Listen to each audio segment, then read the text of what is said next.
చేసింది ఏమీ లేదు కాబట్టే 2 ఏళ్లు అయినా కూడా వైఎస్ఆర్ కాంగ్రెస్ పార్టీ పైన నిత్యం జగన్నామస్మరణ చేసుకుంటూ కాలాన్ని వెళ్లబుచ్చుతున్నారు తప్ప ఇదిగో ఈ 2 ఏళ్లలో ఇది మేం చేసింది అని ధైర్యంగా ఎవరన్నా ముందుకొచ్చి మాట్లాడారా మహానాడులో? ఏదీ లేదు. ఇక 164 సీట్లు గెలిచిన తర్వాత కూడా ఈ రోజుకి కూడా మీరు జగన్ గారి పేరు లేకుండా ఒక్క ప్రసంగం కూడా చేయలేకపోతున్నారంటే మీకు జగన్మోహన్ రెడ్డి గారి సుపరిపాలనపై ఎంత భయం ఉంది, జగన్మోహన్ రెడ్డి గారంటే ఎంత వణుకుంది అనేది అర్థమవుతోంది. చాలా చాలా క్లియర్ గా అర్థమవుతోంది. ఏమన్నా అంటే దిగజారిపోయి, మీ స్థాయికి దిగజారిపోయి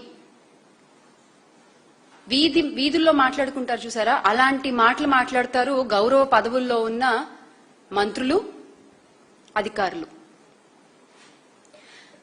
ఇక మహిళా రిజర్వేషన్ల గురించి చాలా ఇంట్రెస్టింగ్ టాపిక్ మాట్లాడారు తెలుగుదేశం పార్టీ వర్కింగ్ ప్రెసిడెంట్ గౌరవ విద్యాశాఖ మంత్రి గారు, సకల శాఖ మంత్రి గారు నారా లోకేష్ గారు.